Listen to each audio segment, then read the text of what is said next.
আমাদের অনেকের কাছে যখন কোনো অসুস্থ অসহায় মানুষ সাহায্যের জন্য যায়, তখন আমরা অনেকে তাদের সহায়তা করি না, বরং তাদের বিভিন্ন কথা শুনাই। অথচ আমরাই ওয়াজ মাহফিলে, মসজিদে টাইলসের জন্য অনেক বড় অঙ্কের টাকা দান করি। প্রশ্ন হলো, কোন দানটা আগে করব? খুব সুন্দর এবং দরকারি প্রশ্ন। ভাইরা আমার, কোনো অভাবী মানুষ আপনার কাছে যদি হাত পাতেন, চাইতে আসেন, তিনি অসুস্থ অথবা অন্য কিছু, আপনার কাছে যদি মনে হয় এটা ফ্রড, লোকটা প্রতারণা করছে, তিনি সত্যবাদী নন, এটা যদি আপনার কাছে মনে হয়, আলামতে হাবভাবে আপনার কাছে মনে হয়, আপনি তাকে দিলেন না, এই অধিকার আপনার আছে। এবং যদি আপনার কাছে স্পষ্ট হয় যে লোকটা এই ধরনের কাজ করে বেড়ায় সারাদিন, এটা তার পেশা, মিথ্যা কথা বলছে, তাকে আমি দিলে বরং সে এই অপকর্মটা আরো বেশি করে করবে, সেজন্য আপনি তাকে না দেওয়ার অধিকার আছে। কিন্তু কোনো মানুষ আপনার কাছে হাত পাতলে বা চাইলে আপনি তাকে ধমক দিতে পারবেন না, আপনি তাকে শাসাইতে পারবেন না। আল্লাহ তাআলা কোরআনে কারিমে বলেছেন, ওয়া আম্মাস সাইলা ফালা তানহার। কোনো মানুষ চাইলে হাত পাতলে তুমি তাকে ধমক দিবে না, দিতে না পারো, ধমক দেওয়ার অধিকার নেই। আমরা অনেকে আছি যে এই ধরনের মানুষকে আমরা ধমক দেই। এটা ঠিক যে অনেকে পেশাগত কারণে ভিক্ষা করে এবং মিথ্যা কথা বলে। ঢাকা শহরে তো ভিক্ষুকরা অনেকে আছে বাচ্চা ভাড়া নেয়, আমি নিজেও জানতাম না এটা। আমাকে একদিন একজনে বললেন যে ভাড়া নেয়, এবং বিভিন্ন আলামত টালামত দেখে আমার কাছেও মনে হইল তাই।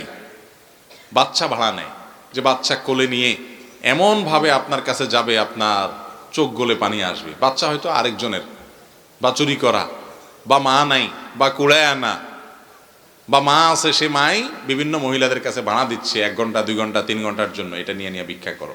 এরকম বহুত আজগুবি আজগুবি কাজ আমাদের দেশে হয়। সকল সম্ভাবনার দেশ এটা, বুঝতে পেরেছেন? আবার দেখা যায় ওই যে হেফজুখানার চাঁদা তোলার জন্য রশিদ নিয়ে ছোট ছোট বাচ্চাদেরকে ফ্ল্যাটে ফ্ল্যাটে পাঠাই দেয়, আছে না নাই? কিছু লোকের ব্যবসা। কারণ হেফজখানার ছোট ছোট বাচ্চাদেরকে মানুষের ঘরে ঘরে পাঠায় দেয় যে সেটা কোনো প্রকৃত অর্থে আদর্শ মাদ্রাসা বা শিক্ষা প্রতিষ্ঠান হতে পারে না। তো যাই হোক, তো এই ধরনের কাজ যেরকম হয়, আবার সত্য হয়। এমন লোকও হতে পারে যে লোকটা অসুস্থ হয়ে আপনার কাছে হাত পেতেছে, বাস্তবেই সে অসুস্থ হতে পারে। আপনি অন্যান্য পেশাদার ভিক্ষুকদের মতো তার সাথে যদি আচরণ খারাপ করেন, আর লোকটা যদি সত্যি বিপদগ্রস্ত হয়, তাহলে দিলের কি পরিমাণ বদ্দোয়া আপনি পাবেন চিন্তা করে দেখেন। এই জন্য কোনো মানুষ চাইলে আপনার কাছে আপনি না দেন, আপনার বিশ্বাস হয় না, দিলেন না, কিন্তু ব্যবহার খারাপ করা, ধমক দেওয়ার অধিকার আপনাকে দেওয়া হয়নি। ও আম্মা সাইলা ফালা তানহার। আর ভিক্ষুক বা তোমার কাছে যে চায়, সে সাইলকে তুমি ধমক দিবে না। বিধায় এই জিনিসটা আমাদের লক্ষ্য রাখতে হবে। প্রশ্নকর্তা জানতে চেয়েছেন যে ওয়াজ মাহফিলে লম্বা লম্বা মোটা অঙ্কের টাকা দেওয়া, মসজিদে টাইলস করে, ওটা উত্তম নাকি এরকম অভাবী মানুষকে দেওয়া উত্তম? আপনার কাছে যদি মনে হয় যে কোনো গরিব মানুষকে আপনি চিনেন, জানেন, সে অভাবী, তার এই মুহূর্তে ট্রিটমেন্টের জন্য টাকা দরকার, অসহায় মানুষ, তার পয়সা দরকার, কষ্টে আছে, আর এদিকে মসজিদের হয়তো শোভাবর্ধনের কাজ চলবে, মাহফিলের একান্ত প্রয়োজনীয় কাজ দেওয়ার টাকা হয়ে যাবে, তাহলে আপনার ওই গরিবকে অগ্রাধিকার দেওয়াটা অবশ্যই আপনার জন্য অধিক কর্তব্য এবং সওয়াবের। আমরা অনেক সময় এগুলো ভুলে যাই। দানের জন্য সবচাইতে উত্তম খাত কোনটা ভাই? সবচাইতে উত্তম খাত, বিশেষ করে গরিব দুঃখীকে যখন আপনি দান করবেন, নফল দান যখন করবেন, সবচেয়ে উত্তম খাত হলো নিজের আত্মীয় স্বজনের মধ্যে কেউ অভাবী থাকলে তাদেরকে দান করা। সাধারণ গরিবের চাইতেও নিকট আত্মীয়দেরকে অগ্রাধিকার দেওয়ার চেষ্টা করতে হবে। কিন্তু এর মানে এই না যে দিনের কাজ করবেন না। অনেক লোক আছে দিনের কাজ বা ইসলামের কাজ, উন্নয়নের কাজে কেউ টাকা পয়সা দিলে সেখানে আইসা বলে যে হ্যাঁ, কত মানুষ কষ্ট আছে। অনেক নাস্তিকরা আছে, প্রশ্ন তোলে, কোরবানিতে আপনারা এত পশু জবাই করেন, এত টাকা খরচ করে কোরবানি করে, এটা না করে গরিবদেরকে দিলে হয় না?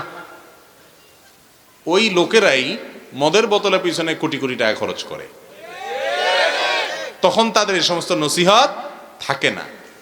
বিয়ের নামে, বিভিন্ন অনুষ্ঠানের নামে ক্লাবগুলোতে লক্ষ লক্ষ কোটি কোটি টাকা খরচ হয়, সেখানে তাদের এই সমস্ত নসিহত আসে না। অথচ কোরবানি এটা গরিবের জন্য উপকার, কারণ কোরবানির যে গোশত, এটা গরিবের শরীরে আমিষের যোগান দেয়। অনেকে সারা বছর বেশি গোশত খেতে পারে না, সেভাবে তাদের জন্য উপকার হয়। চাষিরা যারা সারা বছর গরু ছাগল পালে, তাদের উপকার হয়, ব্যবসা হয়, এখানে গরিবেরই উপকার। হজ করলে সেখানে বলা হয় যে হজ না করে সে টাকাগুলো গরিবকে দান করে দেন। তো এই কথা যারা বলে তাদের উদ্দেশ্য খারাপ, তারা মূলত ইসলামের বিরুদ্ধে কথা বলা, খোঁচানো তাদের অভ্যাস। কিন্তু আমাদের মনে রাখতে হবে, গরিব অভাবী মানুষকে দান করার সুযোগ থাকলে যদি ভেরিফাই করি, আমরা জানতে পারি লোকটা সত্যবাদী, মিথ্যা নয়, তাহলে তাকে অবশ্যই সহযোগিতা করা উচিত এবং অন্য অনেক নফল দানের উপরে ওটাকে অগ্রাধিকার দেওয়া কর্তব্য।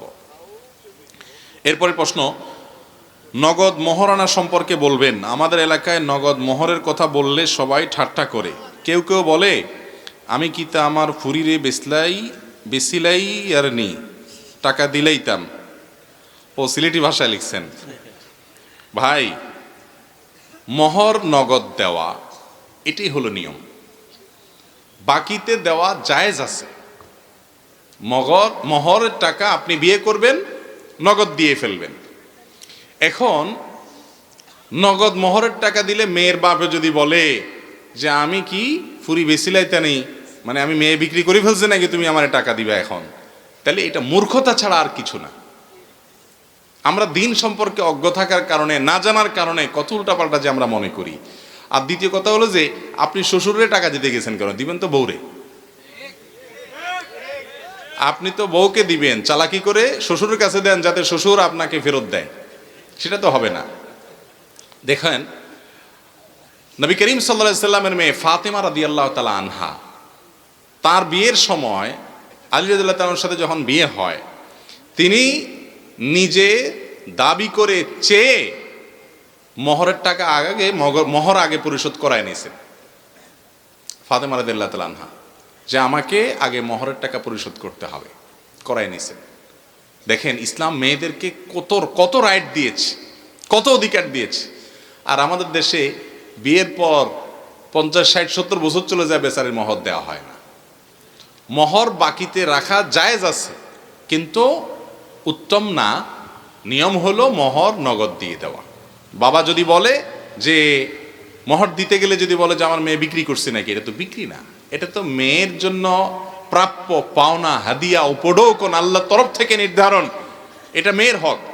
বিধায় কোনো বাপ যদি ফেরত দেয় আর এরকম বোকা শ্বশুর কোনো ছেলের কপালে পড়ে, তো কপালওয়ালাই বলতে হবে, এটা ভুল ছাড়া কিছু না। আর মেয়েকে এটা দিতে হবে, কারণ মেয়ের নিজস্ব হাত খরচ আছে, তার দান করতে মনে চাবে, তার মন মতো কিছু খরচ করতে মনে চাইবে, সেটা সে কোত্থেকে করবে? এই মোহরের টাকা থেকে করবে। এই রাইট, এই অধিকার ইসলাম তাকে দিয়েছে এবং সে স্বাধীনতা তাকে দিতে হবে। বিধায় মোহরের টাকা নগদ দেওয়াই ভালো। নগদ মোহরের টাকা দিয়ে বিয়ে করেছেন এরকম মানুষ কয়জন আছেন যদি আমি এখানে জিজ্ঞেস করি, আমার মনে হয় 10% মানুষের হাত উঠবে না। উঠবে? বরং বিয়ে করেছেন 2 যুগ 3 যুগ হয়ে গেছে, এখনো মোহরের টাকা দেন নাই, এমন মানুষ বহুত আছেন। ঠিক না বে ঠিক? এটা খুবই অন্যায় কথা। মোহর নগদ দিয়ে দিবেন, এমন মোহর ধার্য করবেন যেটা দেওয়ার মতো। মেয়ের বাপরা আবার এত বেশি মোহর ধার্য করেন যে ওই ছেলে বেচারা সারা জীবন কামাইও দিতে পারবে না। এরকম মোহর রাখবেন না। মনে রাখবেন, মোহরের ফিগার বড় হইলেই যে আপনার মেয়ের বিয়ে টিকবে, এটা ভুল ধারণা। যে বিয়ে টিকার সেটা অল্প মোহরে টিকবে, যেটা টিকবে না সেটার মোহর অনেক বেশি হলেও টিকবে না। অতএব মোহরের ক্ষেত্রে উভয় পক্ষকে দায়িত্বশীল হতে হবে। আর হ্যাঁ, অবশ্যই মোহর নগদ দেওয়া উচিত এবং কর্তব্য। বাসর রাতে দিয়ে দিবেন, ক্লিয়ার। এরকম ধার্য করবেন যেটা ফুল দিয়ে দিতে পারেন।